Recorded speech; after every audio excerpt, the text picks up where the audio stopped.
잘 계셨습니까? 예. 아침 저녁 날씨가 많이 쌀쌀해진 10월입니다. 오늘 또 제가 시 한 편을 낭송해 보려고 합니다. 10월 목필균. 파랗게 날선 하늘에 삶아 빠른 이부자리 호청 하얗게 널면 허물 많은 내 어깨 밤마다 덮어주던 온기가 눈부시다. 다 비워진 저 넓은 가슴에 얼룩진 마음도 거울처럼 닦아보는 10월. 작은 책자에 실린 짧은 글도 하나 소개해 보려고 합니다. 이런 글을 보았어요. 지난 여름 덥다고 아무것도 안 한 건 아닌데 마음에 서성대는 말들이 많기도 하다. 가을을 맞이하고 보니까 마음에 서성대는 말들이 많기도 하다. 결국은 가을이다. 가을이란 단어엔 방언이 없지. 그래, 여름아. 툴툴거려서 미안해. 너무 재밌는 우리 마음을 표현한 것 같아서 한번 소개해 보려고 했습니다.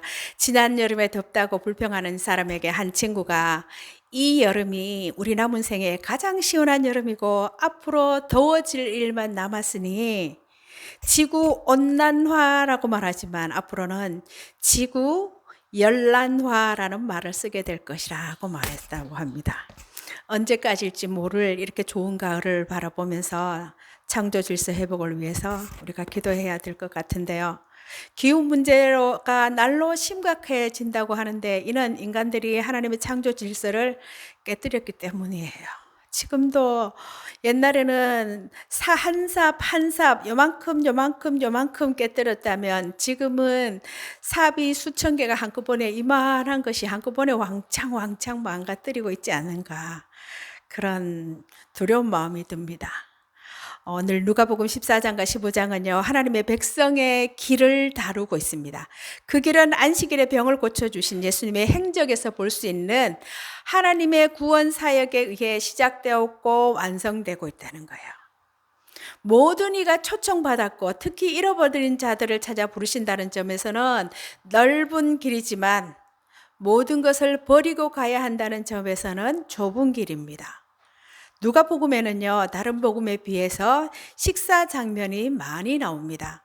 오늘 본문 말씀은 안식일에 예수님이 한 바리새인의 지도자가 초대한 식사에 참석하셨습니다.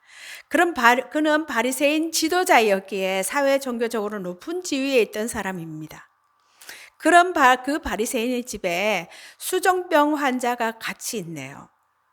수종병이란 특별한 병명이 아니고 마치 암으로 복수가 찬 것처럼 몸이 물로 인해서 붓는 상태를 말한다고 합니다. 어떤 랍비들은요, 수종병이 부도덕함의 결과, 재해 결과라고 보기도 했습니다.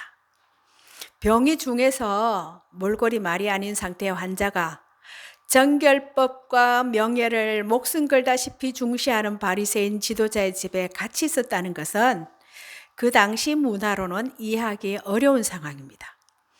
어쩐 일로 이들이 같이 있었을까요? 율법 교사들과 바리새인들은 예수님의 문제를 입증할 목적으로 지금 수종병 환자를 이용하고 있습니다.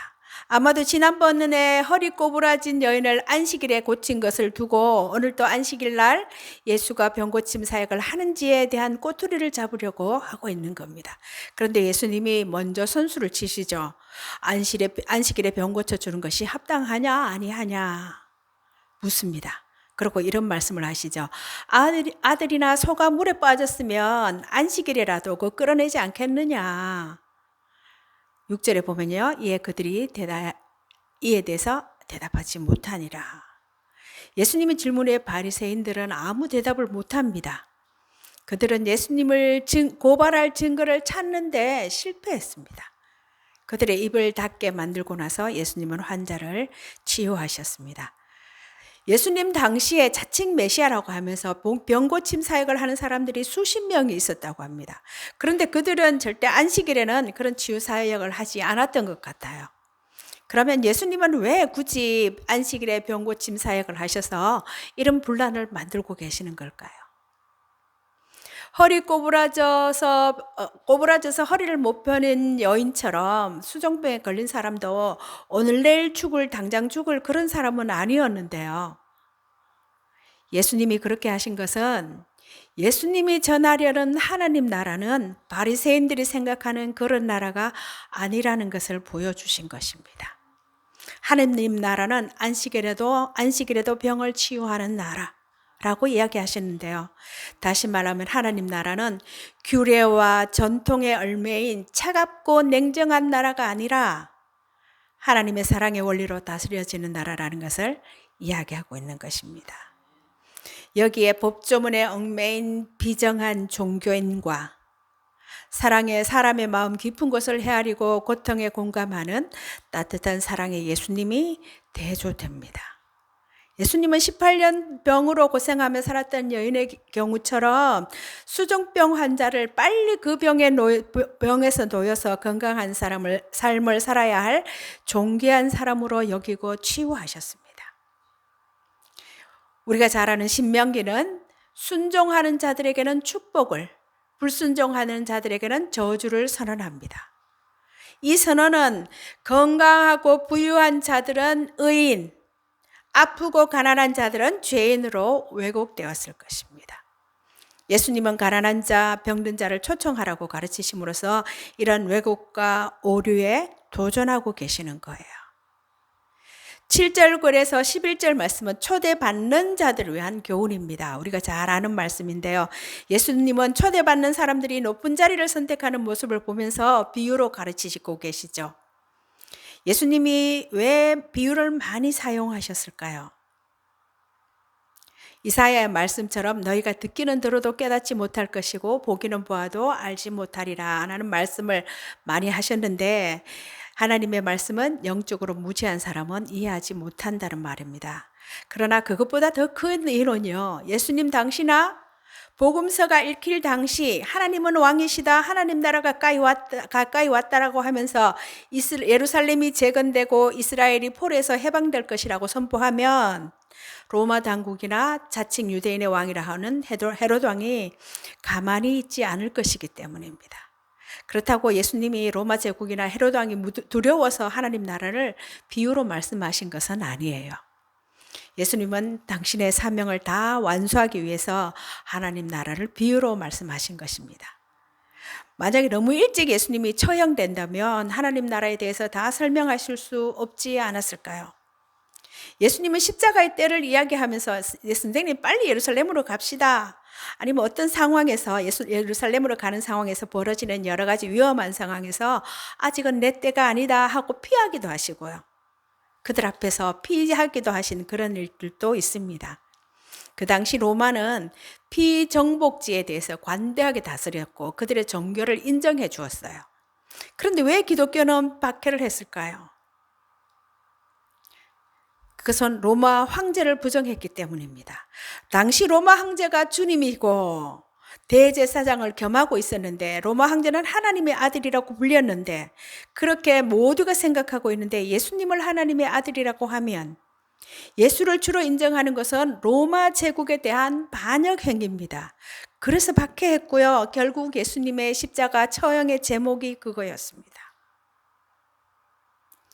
그런데 여러분, 만약 하나님 나라가 죽어서 가는 곳이라고 한다면 로마 제국과 헤롯 왕이 그렇게 신경을 곤두세웠을까요? 별로 신경 쓰지 않았을 것입니다. 죽어서 천국 가려고 율법 생활을 한다면 이스라엘 백성들은 아주 착하게 살아야 했기 때문이에요. 또한 죽어서 천국 간다고 하는데 그 종교를 핍박할 이유가 없을 것입니다. 그러므로 우리는 하나님 나라의 비유를 우리가 죽어서 천국에 가는 나라라고 생각하면 안 된다는 겁니다. 그게 아니라는 거죠. 하나님 나라는 예수님을 통해서 이 땅에 이미 벌써 왔고 예수님의 재림으로 완성될 것이지만요, 지금 우리는 하나님 나라를 살고 있습니다. 이런 사실들을 바리새인들은 구약을 통해서 너무 잘 알고 있었어요. 예수님 당시 연회 문화는 참석한 사람들의 사회적 지위를 공개적으로 드러내는 무대였기에 식사 자리를 배열하는 것이 사회적인 명예를 위해서 매우 중요했습니다. 주인과 얼마나 가까운 자리에 앉느냐에 따라서 사회적 지위가 드러나기 때문에 연회에서 가장 부러움을 사는 자리는 당연히 주인과 가장 가까운 자리였어요. 8절에 보면 혼인잔치 청합을 받을 때 높은 자리에 앉지 말라 하십니다. 더 높은 사람이 들어오면 초대자가 자리를 양보하도록 요구할 것이고, 양보하는 손님은 수치심을 안고 저 끝자리에 가야 할 수도 있으니 초대받을 때 처음부터 끝자리에 앉는 것이 낫다라고 말씀하십니다. 여러분, 이 비유의 의미가 무엇일까요? 단순한 인간관계의 처세술을 말씀하시는 것일까요? 예수님이 비유를 통해서 경고하시는 대상은 바리새인들입니다. 그들은 높은 곳에 앉아서 존중받는 것을 좋아했어요. 예수님 시대의 율법 교육을 받은 유복한 이들은 스스로 선택받은 사람, 하나님의 특별한 사랑을 받고 있다고 생각하는 이들은 하나님 보시기에 가난한 사람들, 율법의 실천은 고사하고 율법을 공부할 기회조차 없었던 이들에 비해서 자신들은 월등하다고 생각했을 것입니다. 그래서 내 자리는 당연히 이 자리지. 이처럼 높은 자리를 탐하고 선민 사상에 취해 있으면 하나님 나라의 큰 구상을 파악할 수가 없습니다. 율법을 잘 지킨다고 스스로 인정하는 사람들은 하나님의 은총을 받을 자격도 충분하다고 생각할 것입니다. 그러나 이런 생각은요, 나는 그분의 은혜와 자비와 사랑이 필요 없다라는 선언과 같다는 거예요. 왜냐하면 하나님 사랑이 없어도, 하나님 은혜가 없어도 자기들은 율법을 잘 지키고 잘 살고 있다고 생각하기 때문입니다. 이것을 교만이라고 하고, 교만은 죄입니다. 이런 교만은 하나님 나라라는 햇빛을 가리는 커다란 구름이라는 거예요. 또한 누가가 글을 쓰는 세계에서는 유대 그리스도인들과 이방인 그리스도인들 사이에 눈에 보이지 않는 선민 사상이 깊게 드리워서 구별하고 있었다는 겁니다. 이것은 사도행전 6장에서 잘 설명하고 있는데요. 그때 제자들이 더 많아졌는데 헬라파 유대인들이 자기들의 과부들이 매일 구제에서 빠지므로 히브리파 사람을 원망하니, 바리새인들은 히브리인들이잖아요. 예수님은 하나님 나라를 이렇게 요약하십니다. 자기를 높이는 자는 낮아지고 자기를 낮추는 자는 높아지리라. 12절에서 14절은 초대자들을 위한 교훈입니다. 초대자는 1절에 등장한 바리새인들의 지도자입니다. 예수님은 그에게 식사를 위해 친구나 형제나 친척이나 부한 이웃을 초대하지 말라고 합니다. 당시에는 명예를 매우 중요시하는 사회였어요. 한 사람의 명예는 그 사람이 상대하는 사람에 의해서, 내가 만나는 사람, 내가 상대하는 사람에 의해서 결정되었습니다. 그러므로 식사에 초대한 사람이 높은 신분이면 초대자의 명예도 높아집니다. 사회적인 약자를 초대하면 초대자의 명예가 실추되는 거예요. 초대자의 사회적 명성이 위태롭게 될 수도 있습니다. 초대를 해도 상대방이 되갚을 수 없기 때문에 초대자는 경제적으로 손실을 입을 수도 있을 거예요. 호의를 받았으면 갚아야 하는 상호성의 윤리가 그 사회를 지탱하는 근본 체계였습니다. 그러므로 사회적 약자를 초대하면 사회를 지탱하는 체계를 무너뜨리게 되므로 비난을 피할 수가 없었다는 거예요. 왜냐하면 사회적 약자는 부한 사람들에게 초대받을 만큼의 자격이 안 되는 사람이라고 생각했기 때문이죠. 이와 같은 문화와 관례를 무너뜨리면서 예수님이 도전하시는 겁니다. 13절에 초대할 사람을 이런 사람이라고 명명하고 있는데, 이들은 모두 사회적인 약자들이었고 당시 가난한 자들의 대표가 되는 사람들이었고 초대받았어도 갚을 능력이 없었기 때문에 예수님은 이들 대신 하나님이 갚아주신다라고 말씀합니다. 예수님은 사람의 가치를 등급화하는 이 정도 수준의 사람은 초대하면 안 되고, 이 정도 수준의 사람의 가치를 등급화하는 그 사회의 관례를 무너뜨리셨어요. 오늘 본문 말씀처럼 예수님이 가르치시는 하나님 나라는 그 당시 문화와 관례를 거스르는 나라입니다. 여러분, 이것을 신약 성경에서는 이것을 회개라고 말합니다. 신약 성서가 기록한 헬라어 회개하다라는 의미를 말씀드렸어요. 헬라어의 회개하다는 어원은 우리의 정신을 거스르는 것. 우리의 정신을 거스르는 거 쉽지가 않습니다. 우리의 정신은 특정한 시공간에서 이루어진 시대적인 산물이고 사회화의 산물입니다. 우리의 정신을 거스르는 것, 정신이라는 것은 우리의 가치관, 우리가 일상을 살아가는 모든 가치관을 말하는 거죠. 현 시대가 추구하는 것을 버리고 새로운 방식, 즉 예수께서 드러내신 하나님의 시선으로 세상을 바라보는 것을 말합니다. 그게 회개예요. 그래서 신약에서는 회개가 한 번으로 끝나는 것이 아니고, 다시 말하면 우리는 끊임없이 하나님과의 관계를 점검해야 되고, 내가 지금 무엇을 추구하는지 끊임없이 우리의 가치관을 점검해야 하는 것이 회개라는 것입니다. 혹시 하나님 나라를 빙자해서 나의 욕망이나 야망을 채우고자 하는 것은 아닌가? 나에게 있어서 제일 중요한 것은 무엇인가? 돈인가? 명예인가? 사람인가? 우리가 알아야 하는데요. 하나님보다 우선으로 생각하는 것이 있다면 그게 바로 우상숭배라는 사실입니다. 우리는 말로는 그렇게 표현하지 않습니다. 하나님이 최고라고 말로는 표현하지만 우리 삶의 모습이, 내 삶의 가치관들이, 내가 돈을 벌고 돈을 쓰는 것들이 말씀에 의해서 점검되어야 된다는 거죠. 우상숭배는 모든 죄들의 근원인 죄의 대표성을 띠고 있습니다. 교만 또한 우상숭배에서 나오는 것이죠. 그래서 교만은 자기 자신을 하나님 자리에 갖다 놓는 것을 의미합니다. 이 시간에 나의 우월감이나 교만이라는 먹구름이 하나님의 광대한 사랑의 햇볕을 가리고 있지는 않는지를 점검하는 시간이 되기를 바랍니다.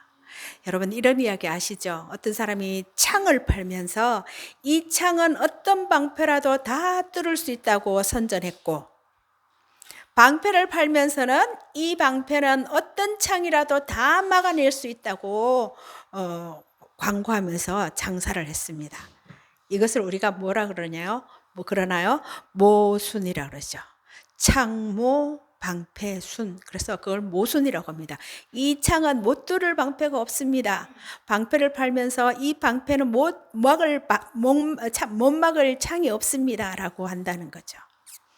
비정함과 교만은 종교인과 가치관이 다른 모순입니다. 그럼에도 많은 경우 공존하는데요. 이율배반이라는 겁니다. 문제는 누구나 그럴 수 있다는 점인데, 여러분 어찌하면 좋을까요? 오늘 수종병 걸린 사람을 두고 바리새인들은 예수님을 책잡기 위해 주목합니다. 자존심 회복을 위해서 타인의 아픔을 외면하고 이용하고 있는 거예요. 잔인한 행동이었고 예수님이 아마 분노하셨을 것입니다. 그분 마음에 공감하지 못하는 자가 진짜 병자입니다. 제가 상담을 하면서 많은 사람들을 봅니다. 멀쩡한데 이 속이, 저 사람이 정말 아픈 사람이구나, 그런 생각을 많이 합니다. 아픈 사람을 보고도 공감하지 못하고, 불쌍한 사람을 보고도 아무렇지 않다면 이미 우리 여기 성경은 그걸 화인 맞았다가, 군 심장에 양심에 굳은 살이 박혀서 꼬집어도 아프지 않고 굳은 살은 하나님의 마음으로 타인을 보는 것을 멈추면 위선자가 됩니다. 가짜예요. 예수님은 자신이 이미 안식의 나라를 이 땅에 가져왔음을 보여주고 드러내 보여주셨습니다. 자기 아들이나 소가 우물에 빠지면 즉시 건지면서 만성병이라는 이유로 치유받을 수 있는데도 이를 가로막는다면 그 사람을 위한 안식일의 그 사람은 사람을 위해 주신 안식일의 참 의미를 모른다는 것입니다. 하나님을, 예수님을, 말씀을 오해하고 있음에도 가장 잘 알고 있다고 생각하는데요. 제 표현으로는 참 답이 없는 분들입니다. 하나님을 위한 일이라는 이유로 사람의 안식을 빼앗고 강구한다면 도리어 하나님의 안식을 빼앗게 될 것이고 그것은 하나님의 뜻과 하나님의 뜻에 어긋나는 일이 될 것입니다. 높아지고자 하는 높아짐의 추구는 바리새인만의 문제는 아닐 것입니다. 우리는 이 땅에서 호흡하는 동안은 자기 중심성을 벗어날 수가 없어요. 하나님 나라는 스스로 자신이 남들보다 높다고 생각하는 사람, 그래서 대접받아 마땅하다고 여기는 사람들과는 상관이 없는 나라입니다. 그런 자들은 타인의 안식에는 관심이 없고 오직 자신의 권력을 누리는 것에만 관심이 있고 그것을 당연하게 여깁니다. 여러분, 우리는 이런 일들을 교회 안팎에서 너무 많이 봐왔어요. 주님이 이루시려는 나라는 자기를 높이는 오만한 자는 낮아지고 자기를 낮추어 타인을 섬기는 자는 높아지는 나라입니다. 우리가 하나님과 함께 살고 있다는 사실을 잊어버리지 마세요. 그분의 관점에서 자신을 보는 것, 그분의 관점에서 타인을 보는 것만큼 중요합니다. 그분의 관점에서 자신을 보지 못하면 우울감, 열등감, 우월감, 그래서 그분의 관점에서 자신을 보는 것, 겸손은 자신을 무시하는 것이 아니라 그분의 평가를 기대하고 타인을 배려하는 거예요. 여러분, 예수님은 소유와 신분으로 사람을 차별하지 않으셨어요. 세상에서 소외되고 외면당하는 세리와 죄인의 친구였고 바리새인들과도 당당히 식사를 하셨습니다. 예수님은 주의 시선에 개의치 않고 병자를 치유하시고 예수님에게는 모든 이가 하나님의 회복을 경험하는 것이 자신의 목숨보다 중요한 일이었잖아요. 모두가 하나님의 회복을 경험하게 하는 것, 주님의 제자된 우리 그리스도인들의 사명이고 교회의 사명입니다. 여러분, 하나님 나라는 대접받는 자들의 나라가 아니라 대접하는 자들의 나라입니다.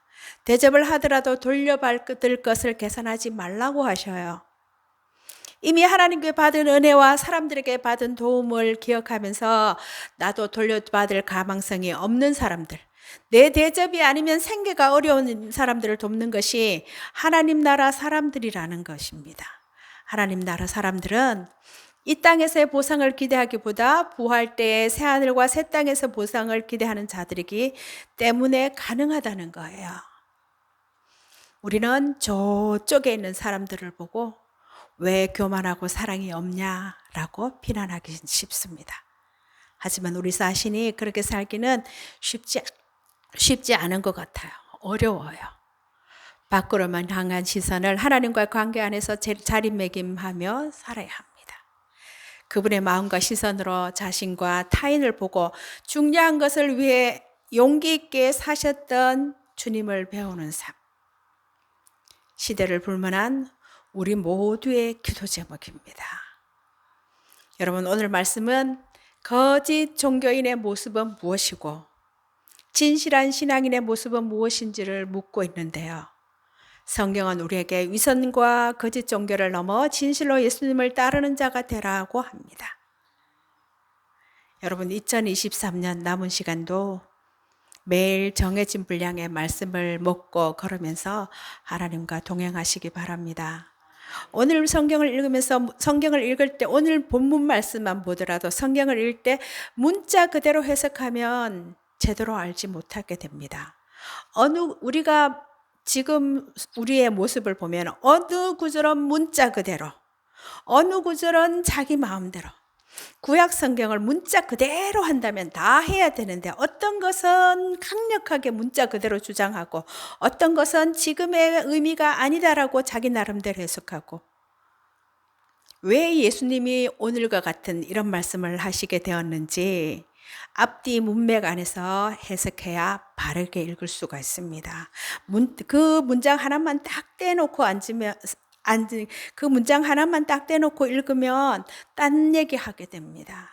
그래서 그런 비유도 하죠. 성경은 코에 걸면 코걸이, 귀에 걸면 귀걸이 절대 아니에요. 예수님이 심심해서 그 말을 던진 것이 아니라 어떤 사건 속에서 어떤 맥락 속에서 이 말씀을 하셨는지 그 속에서 읽어야 된다는 것입니다. 여러분 거듭거듭 말씀드립니다. 하나님 말씀을 읽는다는 것은 내가 하나님으로 하여금 내 인격에 말씀하게 하시고 내 삶의 의미와 목적과 내용과 소원을 하나님께서 결정하시도록 기꺼이 내어드린다는 의미이고, 그것은 또한 하나님이 내 삶의 최종 권위자요 결정자이며 통치자임을 인정하는 행위입니다. 하나님 말씀하옵소서. 제가 듣겠습니다. 하나님의 말씀은 하나님께서 우리에게 주신 가장 큰 축복이에요. 받고 누리고 나누기 바랍니다. 실력을 쌓는 좋은 방법은 뭘까요? 일상의 습관이에요. 매일 하는 것. 매일매일 성경을 묵상하는 우리가 매일 읽는 묵상하는 하나님의 말씀은 우리로 성숙한 그리스도인으로 만들어 갈 것입니다. 다른 방법은 없어요. 거짓 종교인의 모습이 난무한 이때, 교회가 손가락질 당하고 외면당하고 이런 때에 위선과 거짓 종교를 넘어 진실한 신앙인의 모습으로 참된 복음의 사람, 예배자의 삶, 이 한 주간도 힘써 봅시다. 세상이 보고 있고 하나님이 보고 계십니다. 기도하겠습니다.